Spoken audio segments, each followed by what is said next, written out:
तुमच्या घरी पण असं होतं का, की लहान मुलं भाजी चपाती खायचं म्हणलं की तोंड वाकडं करतात किंवा पळून जातात. तर असं जर टेन्शन असेल ना, तर आज मी ना तुम्हाला इतकी छान मस्त ट्रिक दाखवणार आहे नाश्त्याची. जो नाश्ता खाऊन आणि जो नाश्ता बनवून तुम्ही लहान मुलांना टिफिनसाठी किंवा संध्याकाळच्या हलक्या-फुलक्या भुक्यासाठी हा प्रोटीननी भरपूर आणि भाजी चपाती नाही खाल्ली तरी तुम्हाला टेन्शन अजिबात वाटणार नाही. इतका छान हेल्दी प्रोटीननी भरपूर असा हा नाश्ता आज मी तुम्हाला दाखवणार आहे, स्पेशल फक्त लहान मुलासाठी. तसं आपण सगळे खाऊ शकतो. ह्या नाश्त्याला इतका छान हेल्दी आहे. तर बघू शकता मस्तपैकी असा हा मी नाश्ता बनवलेला आहे गव्हाच्या पिठापासून. तर बघून घेऊया आपण ह्याला लागणारं साहित्य, बनवायची कृती. तर बघा, आता ह्याला नाश्त्याला काय काय लागणार आहे. 1 वाटी गव्हाचं पीठ. आता लहान मुलं चपात्या खायचा कंटाळा करतात, तर मेन वस्तू साहित्य म्हणजे हे गव्हाचं पीठ. ज्या चपात्या नाही खात तेच गव्हाचं पीठ आपण वापरणार. ठीक आहे, आता गव्हाचं पीठ झालं. आता इकडे दुसरी ट्रिक. सगळ्या भाज्या, लहान मुलं तोंड वाकडे करतात का, पालक नको, मेथी नको, शिमला मिरची नको, सगळ्या भाज्या ज्या त्यांना आवडत नाही आवर्जून त्या टाका. ज्या खूप प्रोटीननी भरपूर असतात, हेल्दी असतात, पण मुलं मात्र कंटाळा करतात, अशा भाज्या सगळ्या बारीक चॉपिंग करून घ्या. हे बघा, सगळ्या भाज्या मी इथं कटिंग करून घेतलेल्या आहेत. मस्तपैकी सगळ्या भाज्या टाका. झाली का नाही ही दुसरी एक ट्रेक, म्हणजे गव्हाचं पीठ पण झालं आणि भरपूर साऱ्या भाज्या पण झाल्या, म्हणजे लहान मुलांना कळणारच नाही. तर ह्या भाज्या अशा बारीक चिरून घ्यायच्या. आता आपण नाश्त्याची तयारी करूया. ते एका भांड्यामध्ये किंवा टोपामध्ये, बाउलमध्ये हे 1 वाटी गव्हाचं पीठ जे आहे ते टाकून घेऊया.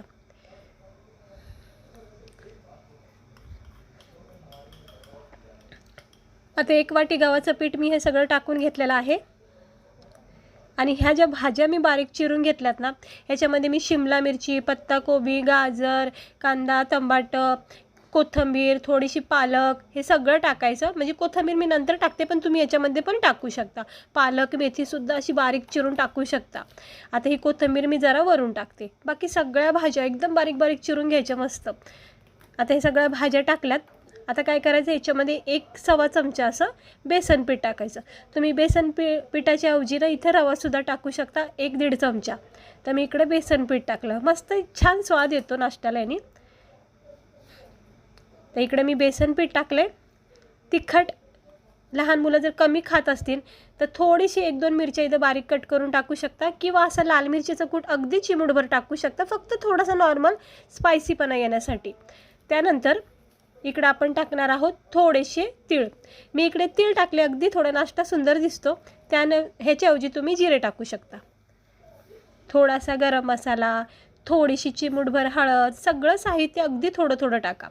थोडीशी चिमूटभर हळद, चवीनुसार मीठ टाकायचं, थोडा धना पावडर टाकायचं, म्हणजे एकदम प्रॉपर हा नाश्ता भाजी चपातीसारखाच होणार आहे.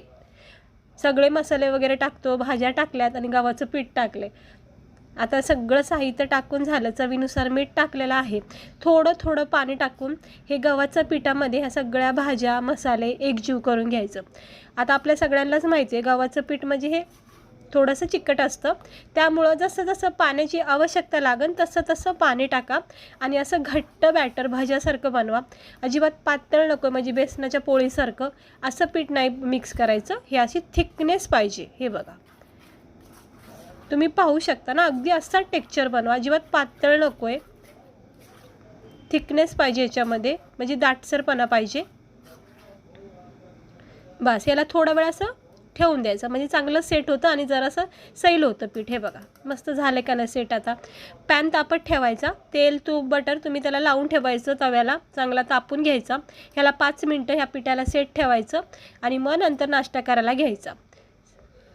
हे असं मोठा जर पॅन असेल ना, ह्याच्यावर असे तुम्ही भरपूर सारे छोटे छोटे लहान मोठे करू शकता. तर मी सुरुवातीला जरा 3च इथं सेट करते आणि छोटेच करा शक्यतो, कारण छोटे खायला पण मस्त वाटतात आणि दिसायलाही छान वाटतात. असे छोटे छोटे बॅटर घ्यायचं, अलगद उचलायचं, मिक्स करवायचं आणि मग असं सेट करायचं. बस, आणि स्लो गॅस ठेवायचा आणि अजिबात 1-2 मिनटं लक्ष देऊ नका. स्लो गॅसवर याला असं थोडंसं पचू द्या. खालची साईड जोपर्यंत कडक होत नाही ना, तोपर्यंत अजिबात घाई करू नका, पलटी करायची. थोडा वेळ तरी द्या.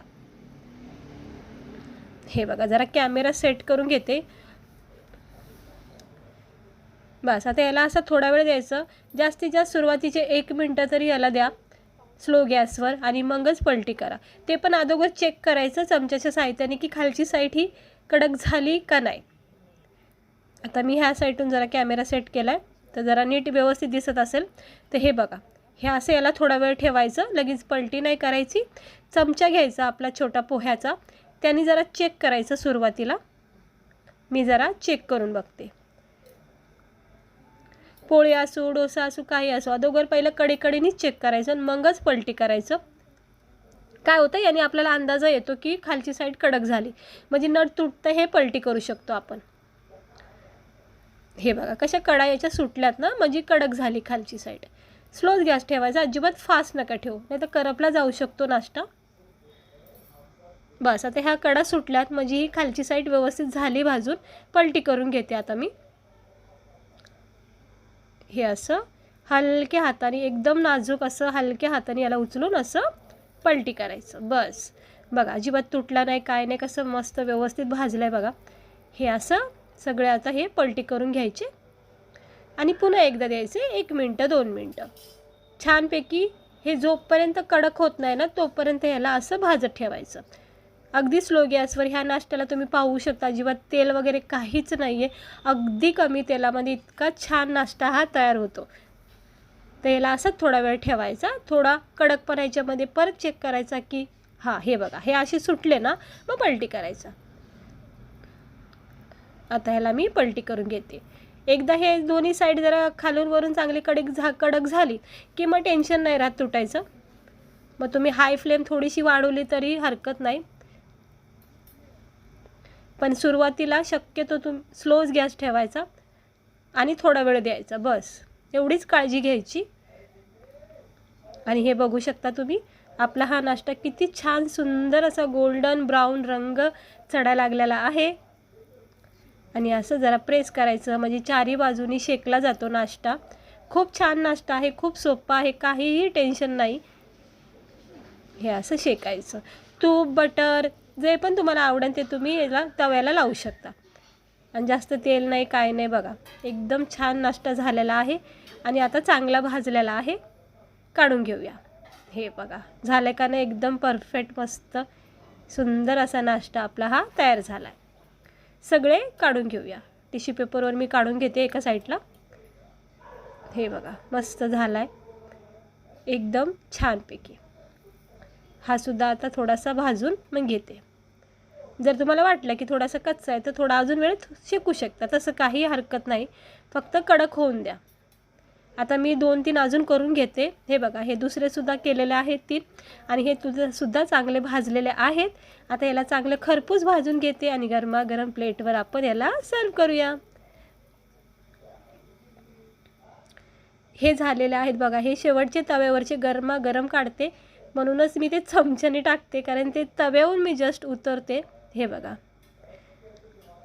हे असे गरमागरम आपला हा गव्हाचा पिठाचा नाश्ता किती सुंदर दिसतोय बघा, किती छान वाटतोय तो बघायलाच. लहान लहान छोटे छोटे गोल गोल असे मस्त छोटे छोटे नाश्ता तयार झालेला आहे.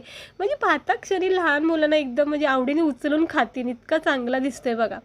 आणि ना सगळ्यात महत्त्वाचं म्हणजे ना टेन्शन गेलं. भाजी चपाती नको बोलले ना तरी हरकत नाही, हट्ट करू नका, हा नाश्ता करून द्या म्हणजे तुम्हाला समाधान की भाजी चपाती खाल्ली. हे बघा किती मस्त आहे का नाही. वर तीळ आलेत बघा असे. आणि हे गव्हाचं पीठ आहे. विशेष म्हणजे याच्यात आपण गव्हाचं पीठ टाकलं आहे, भरपूर साऱ्या भाज्या टाकल्यात. हे पूर्णपणे हेल्दी नाश्ता आहे, नक्की करून बघा. जर तुमचे लहान मुलं चपाती भाजी करायचं खायचं म्हणलं की कंटाळा करतात, अशा वेळेस तरी हा नाश्ता तुम्हाला खूप फायदेशीर ठरेल. हे बघा किती छान आहे. गव्हाचं पीठ म्हणजे चपातीचं प्रोटीन आणि आतमध्ये सगळ्या भाज्या, म्हणजे भाज्याचं सुद्धा पौष्टिक तत्व आपल्याला भेटतं. हे सगळ्या भाज्या आतमध्ये सेट झालेल्या आहेत आणि असे गरमागरम टिफिनला करून द्यायचे 2-4, बस टेन्शनच नाही भाजी चपाती खायचं. हे बघा केचपसोबत तुम्ही देऊ शकता, खोबऱ्याची छोटीशी चटणी करू शकता किंवा केचप मेयोनीज असते लहान मुलाला आवडती तीसुद्धा तुम्ही देऊ शकता. हा नाश्ता तर स्पेशली लहान मुलासाठीच विशेष करून खूप चांगला आहे, तर तुम्ही नक्की करून बघा. आणि मला खात्री बघा खूप भरभरून टिफिन असं आवडीने खातील आणि मग तुम्हाला नेहमी नेहमी करायचं वाटेल. हा इतका चांगला नाश्ता आहे. तर मी बघा आता एक बाईट्स घेते म्हणजे एक घास घेते आणि इतका छान वाटतो ना, नरम सॉफ्ट मेल्टी नाश्ता आहे.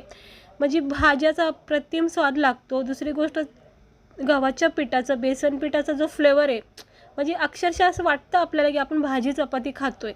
खूप छान वाटतो नाश्ता, तुम्ही करून बघा. आणि हे बघा, हे वरून इतका नरम सॉफ्ट आहे ना, आतून भाज्याचा क्रंचीपणा एकदम मस्त वाटतो. गरमागरम चहासोबतसुद्धा तुम्ही याला नाश्ता म्हणून सकाळी खाऊ शकता. फक्त भाज्या बारीक चॉपर वगैरे असं तुमच्याकडे तर म्हणजे चॉपिंग करायचं, त्याच्यामध्ये भाज्या बारीक चिरून ठेवल्या की फक्त गव्हाच्या पिठात मिक्स करून हा नाश्ता तयार होतो. चला, भेटते मी तुम्हाला पुढच्या व्हिडिओमध्ये.